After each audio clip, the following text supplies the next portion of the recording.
Assalamualaikum warahmatullahi wabarakatuh. Selamat datang di Lingkar Perspektif. Baik, pada video kali ini kita akan membahas terkait topik 3 tipe empati yang perlu kita ketahui.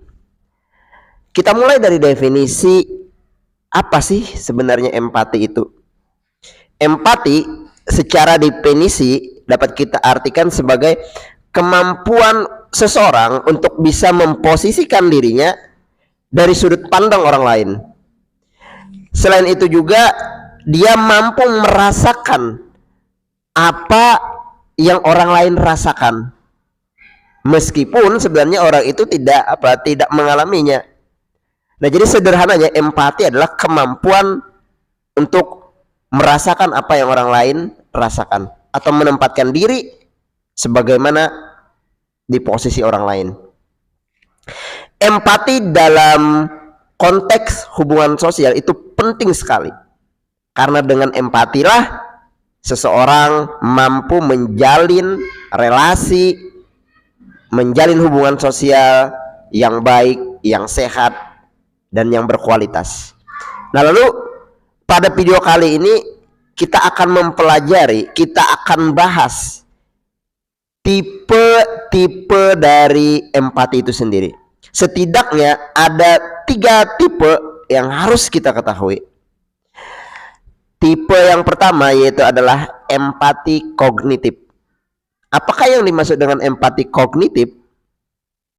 Empati kognitif adalah kemampuan untuk memahami perspektif orang lain, apa yang mereka pikirkan, dan memahami tindakan yang mereka lakukan. Nah, jadi empati kognitif kita mampu melihat atau kita mampu mengetahui pemikiran atau perspektif orang itu bagaimana. Ketika ada suatu permasalahan, kita ajukan usulan, kita dapat mengetahui orang lain setuju atau tidak ketika kita memiliki yang namanya empati kognitif. Karena apa? Karena dengan empati kognitif kita mampu masuk ke dalam pemikiran atau perspektif orang lain tentang suatu hal. Nah, jadi ketika seseorang memiliki kemampuan empati kognitif ini, maka itu akan menghindarkan konflik antara dia dengan orang lain terhadap suatu usulan atau suatu opini, suatu pendapat tertentu. Nah, jadi ketika suatu hubungan sosial dibungkus dengan empati kognitif, nah itu akan melahirkan yang namanya berbagai macam perspektif terhadap suatu permasalahan. Sehingga ketika ada terjadi perdebatan, ketika ada terjadi perbedaan pendapat, tidak menjadi konflik antara dia dan orang lain. Kemudian jenis empati yang kedua atau tipe empati yang kedua yaitu adalah empati emosi. Apakah yang dimaksud dengan empati emosi? Nah, empati emosi adalah kemampuan seseorang untuk memahami apa yang dirasakan oleh orang lain. Kalau empati kognitif itu lebih kepada perspektif atau pemikiran orang lain. Nah, sedangkan empati emosi adalah bagaimana orang lain itu mampu merasakan apa yang dirasakan oleh orang lain. Itu bedanya. Nah, contohnya untuk empati emosi adalah seseorang bisa merasakan kesedihan orang lain ketika atau walaupun orang itu tidak mengalaminya. Jadi ketika kita punya teman kita mendapatkan suatu permasalahan, suatu musibah tertentu misalnya, nah kita mampu merasakan apa yang apa yang mereka rasakan. Itu namanya empati emosi. Empati emosi terdiri dari 2. Ada empati emosi positif, ada empati emosi negatif. Empati emosi negatif adalah ketika kita mampu merasakan berhubungan dengan hal emosi negatif, misalnya kesedihan, kekecewaan. Kemudian untuk empati emosi positif ada di mana kita mampu ikut riang, gembira ketika orang lain mendapatkan suatu keberuntungan, suatu berkah dan sebagainya. Empati emosi ini penting agar apa? Agar kita juga tidak mudah menyinggung orang lain. Karena ketika kita berhubungan dengan orang lain, kita itu sebenarnya sedang berhubungan dengan makhluk yang memiliki perasaan.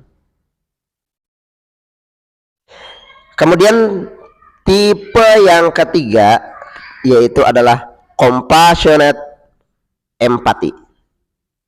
Apa itu yang dimaksud dengan compassionate empathy? Itu adalah kombinasi antara empati kognitif dan empati emosi. Dalam hal kombinasi antara empati kognitif dan empati emosi, kita dapat melihatnya pada di satu sisi kita bisa menempatkan posisi kita di posisi yang dialami oleh orang lain. Selain itu, atau di sisi yang lain, kita juga bisa menjaga emosi kita agar apa? Agar tidak terbawa suasana, dan pada endingnya, pada akhirnya kita mampu membantu orang lain. Contohnya seperti apa? Contohnya adalah misalnya ketika kita sedang mendengarkan atau mendapat kabar bahwa teman kita sedang mendapatkan bencana atau musibah, bencana alam misalnya, kebakaran dan sebagainya, banjir. Nah, kita itu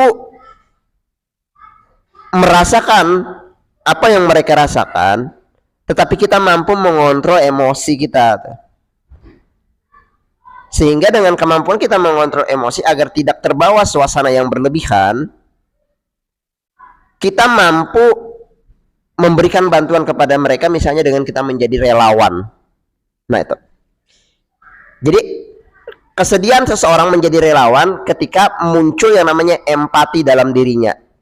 Nah, empati itu mereka hadirkan agar tergerak atau menghadirkan dorongan untuk melakukan sebuah action bantuan kepada orang lain. Itu tadi terkait tipe empati yang perlu kita ketahui agar apa? Agar hubungan sosial kita atau social skill kita bisa lebih baik dan lebih berkualitas. Demikian video kali ini, semoga video ini bermanfaat.